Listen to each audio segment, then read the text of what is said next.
In the continuation of chapter number 7 आज हम कुछ एक्सरसाइज न्यूमेरिकल्स ले रहे हैं फ्रॉम एनसीईआरटी। और ये सबसे पहला क्वेश्चन जो है वी एलसी ऑसिलेशन से ही कनेक्टेड है, जो हमने पिछले ही वीडियो में डिस्कस किया था। तो आई थिंक आपको काफ़ी हेल्प भी होगी और आप इसे इजीली समझ भी पाएंगे। तो क्वेश्चन कहता है कि एलसी सर्किट हमें गिवन है which contains 20 milli henry inductor 50 microfarad capacitor with an initial charge of 10 milli coulomb. आपको क्यू नॉट की इनिशियल चार्ज जो उसके ऊपर प्रेजेंट था उसकी वैल्यू भी दे रखी है, कैपेसिटर के लिए भी वैल्यू दे रखी है, इंडक्टर के लिए भी दे रखी है, and the resistance of the circuit is negligible. That means वो कह रहे हैं कि सर्किट के अंदर कोई रेसिस्टेंस नहीं था। Let the instant when the circuit is close to be zero. So जब आपने सर्किट क्लोज किया उस टाइम क्या ले रहे हैं, उस इनिशियल टाइम को उन्होंने टी माना है। फर्स्ट पार्ट में what is the total energy stored initially, पहले पूछ रहे हैं कि टोटल एनर्जी इनिशियली स्टोर्ड क्या होगी। तो आपको कैपेसिटर और इंडक्टर दिया है, तो टोटल एनर्जी जो इनिशियली एलसी सर्किट में स्टोर्ड होती है वो एनर्जी होती है। तो सॉल्यूशन हम स्टार्ट कर रहे हैं।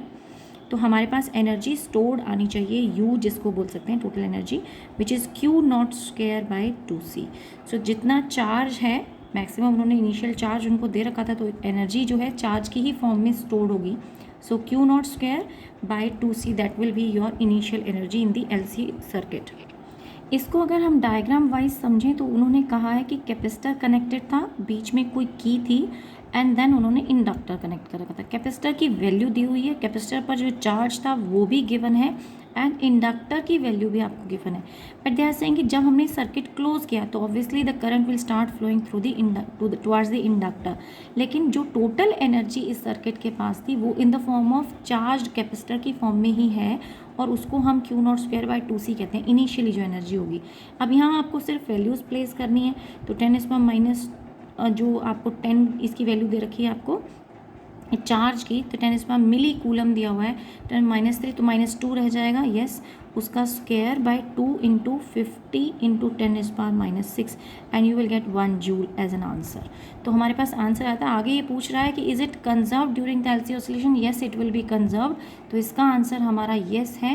रीज़न क्योंकि वो दे रहा है कि रेसिस्टेंस जो है सर्किट की नेग्लिजिबल है, तो कोई और रेसिस्टेंस भी कनेक्टेड नहीं है, और जो कनेक्टिंग वायर्स हैं उनकी रेसिस्टेंस भी नेग्लिजिबल है।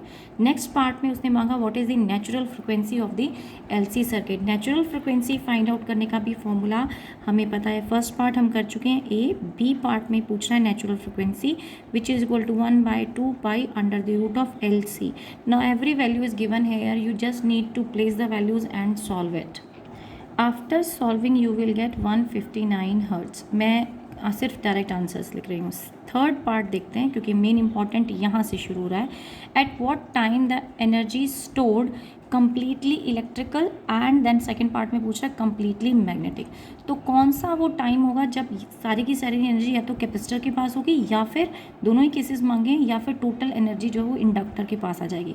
तो हम 1 बाय 1 केस देखते हैं। अगर सारी एनर्जी कैपेसिटर के पास होगी तो इसका मतलब उस सिचुएशन में कैपेसिटर के पास मैक्सिमम चार्ज रहा होगा, सारा का सारा चार्ज जो है स्टोर्ड चार्ज की फॉर्म में स्टोर्ड रहा होगा। सो मैं कह सकती हूँ कि चार्ज को जब हम रिप्रेजेंट करते हैं तो Q is equal to Q not cos of omega T की टर्म्स में हम चार्ज को रिप्रेजेंट करते हैं। इनिशियली जो charge as a solution of differential equation हमने एलसी सर्किट में निकाला था वो ये चार्ज था। तो ये अगर आपके पास टाइम t 0 पर चार्ज है तो हमसे कहा गया कि अब कब ये चार्ज मैक्सिमम हो सकता है। वो तब मैक्सिमम हो सकता है जब आपका कॉस ओमेगा टी क्या हो जाए, आपके पास +-1 की फॉर्म में आए। दोनों ही पॉसिबिलिटी हो सकती हैं, या तो चार्ज की प्लेट ये वाली प्लस चार्ज होगा या फिर माइनस नेगेटिवली चार्ज होगा। तो हम दोनों पॉसिबिलिटीज़ लेके चल रहे हैं। साइनोसॉइडल मिलता है हमें, हाफ पोलैरिटी पॉजिटिव में, हाफ पोलैरिटी नेगेटिव में मिलती है, हाफ साइकिल। तो यहाँ पर हम कह रहे हैं कि this is equal to which you can write it as Q not cos of omega T को हम लिख सकते हैं, ओमेगा को मैं 2 pi by capital T into T भी लिख सकती हूँ। So this way, and we are considering that when your cos of omega T is equal to your +-1 then you will have the maximum value of this charge. Then Q is equal to Q naught के बराबर हो जाएगा, और वो भी plus minus Q naught के बराबर हो जाएगा। सो अब यहाँ पे बस हमें वैल्यूज़ पुट करनी है। तो ये ओमेगा टी प्लस माइनस 1 कब हो सकता है? When you will have this equal to N pi. तो ओमेगा टी एन पाई के बराबर हो गया। ओमेगा को हम 2 पाई बाय कैपिटल टी भी लिख रहे थे, तो यहाँ मैं 2 pi by capital T into T लिख देती हूँ। That will be the answer. And T की वैल्यू हमें एन क्या है, यहाँ पे एन इंटीजर है, तो 0 1 2 3 and so on, different values आ जाएंगी एन की। सो हम टाइम पीरियड निकाल सकते हैं, टी जो डिफरेंट टाइम हमारे पास निकलेगा for which you have the maximum value of the charge, वो निकलेगा 0 t/2। यानी एक एक करके मैंने यहाँ पे वैल्यू पुट की। यहाँ से आप t की वैल्यू निकाल सकते हैं। t will come out to be, मैंने यहाँ लिखा रही है, t is equal to pi n, pi cancel हो जाएगा, and n capital t/2। So your answer will be using this. तो n को आप वैल्यू पुट कर दीजिए, n इज 0, तो ये आ गया, n को 1 पुट करेंगे एंड सो ऑन। आपके पास इक्वेशन आ जाती है t then 3t/2 and so on. ये कब हो गया? जब टोटल एनर्जी कैसी थी आपके पास? कैपेसिटर के पास टोटल एनर्जी स्टोर थी, यानी कि हमारे पास कौन सी एनर्जी थी? इलेक्ट्रिकल थी, इलेक्ट्रिकल एनर्जी की फॉर्म थी एनर्जी। अब हम बात करते हैं टोटल मैग्नेटिक फॉर्म में आ जाए, यानी पार्ट 1 था ये, पार्ट 2 की बात कर लेते हैं। पार्ट 2 में वो कह रहा है कि टोटली मैग्नेटिक होनी चाहिए एनर्जी। तो अगर आपके पास टोटल मैग्नेटिक होनी चाहिए तो फिर आपका Q not cos of omega T उस वक्त आपके पास आ जाना चाहिए 0, क्योंकि तब कोई भी चार्ज स्टोर नहीं होना चाहिए कैपेसिटर के पास, सारा का सारा चार्ज कन्वर्ट होकर इंडक्टर में जा चुका होगा। अब यहाँ पर कॉस ऑफ ओमेगा टी आपको 0 कब मिल सकता है? तो वो मिलेगा आपको omega T is equal to 2n+1 π/2 पे। यहाँ से भी आप t की वैल्यू निकाल सकते हैं। So it will come out to be t की वैल्यू, यहाँ मैं 2 pi by capital T put कर सकती हूँ, एंड पाई कैंसिल हो जाएगा और t/2 आ जाएगा। तो आपके पास एक्सप्रेशन बचेगा 2n+1 t/4।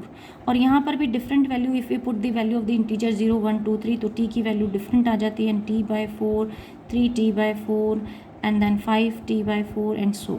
सो ये डिफरेंट वैल्यूज़ हमारे पास आ जाती हैं। तो टाइम पीरियड हमें उन्होंने पूछा था किस टाइम पे, तो ये टाइम हमने निकाल दिया है। अब अगर आप टाइम पीरियड की वैल्यू भी बताना चाहें तो time period is reciprocal of frequency, और फ्रीक्वेंसी हम ऑलरेडी कैलकुलेट कर चुके हैं, और वही फ्रीक्वेंसी दोनों में होगी क्योंकि वो रेजोनेंस फ्रीक्वेंसी है, वही आपकी LC ऑसिलेटर की फ्रीक्वेंसी भी वही कहलाती है। सो चलिए बात करते हैं डी पार्ट की। अब डी पार्ट में देखें क्या मांगता है। डी पार्ट में कह रहा है at what time the total energy shared equally between the inductor and capacitor.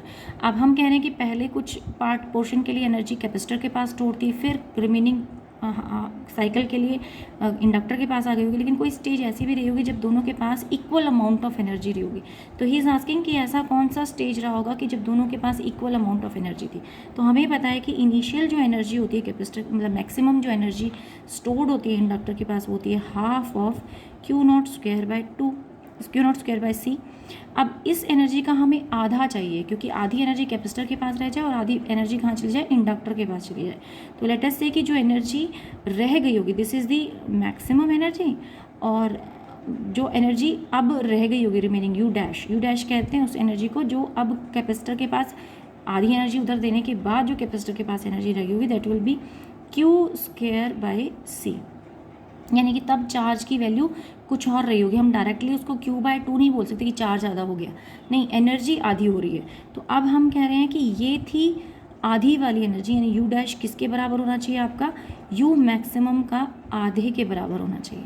तो हमने कंपेयर करना है, कंपेयर करते हैं, यानी हाफ ऑफ Q²/C को हम हाफ ऑफ Q0/C² के भी हाफ पोर्शन से कंपेयर कर दें, क्योंकि Q मैक्सिमम का हमने आधा करना था, कंपेयर कर दिया।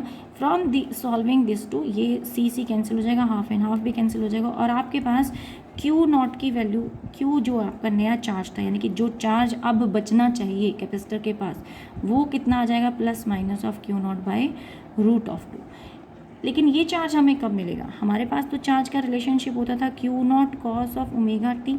इसका मतलब हमारा cos ओमेगा टी अब की बार 1/√2 के बराबर हो, तभी वो Q0/2 के बराबर होगा। तो हम cos ऑफ ओमेगा टी को इक्वेट कर देते हैं, क्योंकि हमें √2 के बराबर लाना है, तो हमें कोई वैल्यू चाहिए कितनी? +or -1/√2। सो 1/√2 के इक्वल हो तब जाके यहाँ पे 1/√2 वैल्यू आएगी plus minus, and then this charge will be plus minus. Everything you have to take in plus minus, क्योंकि पोलैरिटी दोनों तरफ चलती है। तो अब ये वाली वैल्यू आ गई है, लेकिन ये प्लस माइनस √2 आपको कब कब मिलता है? तो एक बार तो प्लस मिलता है π/4 पे, और एक बार माइनस मिलता है 3π/4 पे। तो इसका मतलब यहाँ हमारे पास दो पॉसिबिलिटीज़ आ गई हैं। तो cos ऑफ ω2 इसके बराबर है, यानी कि cos ऑफ ω_t जो है वो या तो cos ऑफ π/4 के बराबर होगा, या फिर दूसरी इक्वेशन हम यहाँ ले लेते हैं, इस साइड में इसको दो पार्ट्स में डिवाइड कर देते हैं, यहाँ लेते हैं इस इक्वेशन को, या फिर cos ऑफ ω_t मेरा हो जाएगा cos ऑफ 3π/4 के बराबर। तो ये दो सिचुएशंस हमारे पास आएंगी। अब इस सिचुएशन में ω_t की वैल्यू और π/4 को रिलेट करके हमें निकालना हो, तो एक रिलेशन हम यूज़ करते हैं यहाँ पे कि हमें पता है कि cos जो है जनरल जब लाना हो, सिर्फ एक ही केस नहीं चाहिए, हमें ऐसे n नंबर ऑफ केसेस चाहिए। तो हमें डिफरेंट t की वैल्यू चाहिए कि जब जब हमें वो मिलेगा, तो उस केस के लिए हमें nth टर्म के लिए चाहिए। तो nth टर्म के लिए एक रिलेशन यूज़ करते हैं कि आपको पता है कि पाई प्लस थीटा जो है वो आपका माइनस cos ऑफ थीटा के बराबर होता है। इससे फ़ायदा क्या होगा कि एक बार ही आपको माइनस वैल्यू मिल जाएगी, एक बार प्लस, दोनों में से आपको दोनों ही वैल्यूज़ चाहिए 1/1। तो अगर मैं इसको cos ऑफ ω_t लिखने की बजाय मैं यहाँ इसे लिख दूँ n π प्लस π/4, तो ये रिलेशनशिप मेरा जो सिंपली π/4 था वो मैं n π प्लस π/4 लिख रहे हैं, और उसको आप इक्वेट कर दें ω_t से। ओमेगा को हम क्या बोल रहे हैं? 2π/T into T. Again n यहाँ पर वही है इंटीजर, n को 0 पुट करेंगे। देखिए अगर हम n को 0 पुट करते हैं तो ये टर्म तो चलिए आते हैं π/4 मिलेगा, लेकिन जब n को 1 पुट करेंगे तो नेक्स्ट टर्म मिलेगी। तो ये n रिलेशंस निकालने के लिए मैंने n π या ये इक्वलिटी हमने ये रिलेशन यूज़ किया है, अदरवाइज़ कोई ज़रूरत नहीं थी। सिर्फ एक ही तो वैल्यू हमें चाहिए नहीं, वो तो डिफरेंट केसेस मांग रहा है कि कब कब होगी, और ये एक अनडैम्प्ड ऑसिलेशंस होती हैं, तो ये साइकिल के अंदर बार बार ये सिचुएशन आएगी, तो कब कब सिचुएशंस में आएगी वो हमें निकालना था। तो यहाँ हम जब सॉल्व करते हैं तो टाइम पीरियड का रिलेशनशिप आ जाता है आपके पास। एक केस में 4n, ये मैं यहाँ पे लिख देती हूँ 4n plus and then 1 and this is t/8, ये रिलेशनशिप हमारे पास आता है। और यहाँ पर जब आप t की डिफरेंट वैल्यू यानी n की डिफरेंट वैल्यू 0 1 पुट करते हैं तो एक t/8 आया, 5t/8 आया। सेम ऐसे हमें इस साइकिल के लिए भी करना है, यहाँ पर भी वही रिलेशनशिप लेना है। तो अगेन मुझे n π प्लस अब की बार 3π/4 को इक्वेट करना है विद 2π/T इंटू टाइम से। तो ये टाइम अब हमारे रिलेशन में आ जाएगा 4n प्लस 3/T/8। और जब आप यहाँ पर t की n की वैल्यू 0 1 2 3, तो n 0 1 2 3 ऐसे जब पुट करेंगे तो अब ये 0 जाता है, तो आपके पास t की वैल्यू आएगी 3t/8। सो हमने ये निकालना हमारे लिए क्यों ज़रूरत है? क्योंकि सिर्फ 3t/8 आएगी, then you have 7t/8 and so on. So आप देखें यहाँ पे t/8 है, उसके बाद 3t/8 है, फिर 5t/8 है, फिर 7t/8 है। तो दोनों वैल्यूज़ हमें मिल रही हैं ऑल्टरनेटिवली, तो ये दोनों ही हमें अलग अलग कैलकुलेट करनी ज़रूरी थी। तो ये बता रहे हैं वो सिचुएशंस कि जब आपके पास एनर्जी जो थी इक्वली शेयर हुई, दोनों के पास इक्वल अमाउंट ऑफ एनर्जी चली गई। नेक्स्ट पूछ रहा है if a resistor is inserted in the circuit how much energy is eventually dissipated as heat. तो कितनी एनर्जी जो है वो डिसिपेट हो जाएगी अगर आप एक रेसिस्टर इंसर्ट कर देंगे तो। सो अपने अंदर रेसिस्टर अगर टैंक सर्किट के अंदर हम ऐसे पार्ट ले आते हैं तो रेसिस्टर के across because of heating energy loss होती रहेगी और कंटिन्यूसली होती रहेगी। अब ये बोल भी नहीं रहा कि कितने टाइम पीरियड के लिए, उसने कहा eventually dissipate, that means eventually तो फाइनली सारी एनर्जी को ही डिसिपेट होना चाहिए और ऑसिलेशंस कैसी आ जानी चाहिए? डैम्प्ड हो जानी चाहिए। तो ये बिल्कुल क्लियरली डाई आउट कर जाएंगे, ऑसिलेशंस बिल्कुल पूरी तरह से ख़त्म हो जाएंगी, क्योंकि सारी की सारी एनर्जी जो थी, इनिशियल एनर्जी जो थी, वो रेसिस्टर के अक्रॉस हीटिंग की वजह से लॉस हो जाएगी। तो ये इमीडिएटली नहीं होगा, but it will take some time, but gradually it will remove all energy. So अब नेक्स्ट क्वेश्चन देखते हैं। Now in this question, an inductor of L is equal to 2 millihenry is connected across the charge capacitor 5 microfarad and the resulting LC circuit is set oscillating at its natural frequency. Natural frequency means resonance frequency की बात हो रही है. Let Q denote the instantaneous charge on the capacitor and I the current in the circuit. It is found that the maximum value of the charge is 200 microcoulomb. So इसमें हमें charge को बोला कि वो क्यू क्या represent कर रहा था, इंस्टेंटेनियस, तो इंस्टेंटेनियस फॉर्म मैंने कंसिडर कर लिया which is Q not cos omega T, and Q not maximum value of the charge वो भी गिवन थी हमें 200 माइक्रोकूलम। और क्या गिवन था, इंडक्टेंस की वैल्यू गिवन है मिली हेनरी, कैपेसिटेंस की वैल्यू गिवन है 5 माइक्रोफेराड। नाउ क्वेश्चन इज़ कि यहाँ मैंने कॉस का ग्राफ क्यों लिया है, क्योंकि जब हम टैंक सर्किट की बात करते हैं या एलसी ऑसिलेशंस की बात करते हैं तो पहले मैक्सिमम चार्ज होता है कैपेसिटर के पास, क्योंकि कैपेसिटर उस टाइम पे फुल्ली चार्ज होता है, and then capacitor will start discharging, और इससे जो चार्ज है यानी प्लेट के ऊपर चार्ज घटता चला जाएगा और सर्किट के अंदर करंट बढ़ता चला जाएगा। और अगर हम कॉस ग्राफ को देखें तो कॉस ग्राफ जो होता है वो ओरिजिन से यानी मैक्सिमम वैल्यू से स्टार्ट हो रहा है, तो यानी आप अगर कॉस को ओमेगा टी को 1 भी पुट करेंगे टाइम टी 0 पे तो you will get cos 0 is equal to 1, so that time your charge will be maximum. So यही कंडीशन को शो करने के लिए या उस प्रॉपर्टी को मानते हुए कॉस की, तो मैंने कॉस की फॉर्म में चार्ज को माना है। वैसे भी हमें पता है कि जब हम डेरिवेशन करते हैं तो वहाँ पर भी हम जब इक्वेशन लेकर आए थे तो चार्ज हमारे पास इसी फॉर्म में आया था, Q not cos omega T की फॉर्म में। चलिए अब आगे देखते हैं। नाउ ही इज सेइंग कि करंट आई रिप्रेजेंट कर रहा है, और आप पूछ क्या रहा है, क्वेश्चन भी देख लेते हैं। तो फर्स्ट पार्ट में पूछा when Q is equal to 100 microcoulomb what is D I by D T, तो rate of change of current उसने पहले हमसे मांगा है, तो हम फाइंड आउट करते हैं। यहाँ पे सबसे पहले क्यू हमारे पास रिलेशनशिप में आ गया है, तो क्यू दे रखा है, क्यू नॉट रादर इसको दे रखा है 200, ये वैल्यू हमें दे रखी थी, तो इसको यहाँ पे पुट कर देते हैं। तो Q इज इक्वल टू 200 लिखने की वैसे ज़रूरत नहीं है, अभी तो मैं इसे Q ही रखती हूँ, Q नॉट ही रखती हूँ, बट इसे डिफ्रेंशिएट कर देते हैं d बाई डी टी, क्योंकि हमें करंट चाहिए तो I निकालना है, इसलिए D Q by D T. But again you can say minus symbol इसलिए लगाया गया है क्योंकि करंट घटेगा तो रिचार्ज घटेगा तो करंट बढ़ता है, तो इसीलिए हमने डिस्चार्जिंग शुरू होगी तब जाके करंट बढ़ेगा। तो rate of decrease of charge is equal to current, तो इसलिए माइनस सिंबल लगा रहे हैं। तो अब इसे डिफ्रेंशिएट करते हैं, Q not as it is रहेगा, ओमेगा मल्टीपल में आ गया, कॉस का इंटीग्रेशन होता है minus sine of omega T, और माइनस और ये वाला माइनस मिलके हो गया प्लस, तो you are left with this. Now मांग क्या रहा है क्वेश्चन के अंदर, D I by D T मांग रहा है, तो उसका भी डिफ्रेंशिएशन मांग रहा है, तो इसको फर्दर डिफ्रेंशिएट करते हैं, तो D I by D T कर देते हैं, then you will be having Q not as it is रहेगा, इसका ओमेगा स्क्वायर हो जाएगा, and you will have cos of omega T, क्योंकि एक बार और ओमेगा मल्टीपल में आ जाएगा। So this is the equation, ये आपके पास वैल्यू आती है D I by D omega T की। Now we know that Q not cos omega T Q के बराबर था, तो हम यहाँ पे ओमेगा स्क्वायर क्यू भी लिख सकते हैं।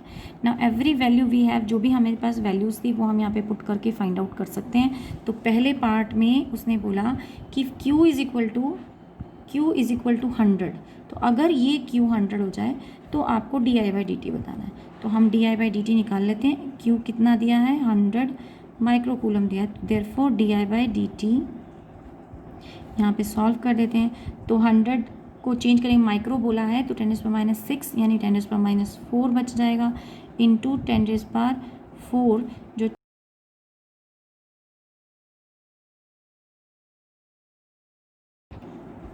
L और C हमें गिवन है, तो ओमेगा होता है under the root of L C.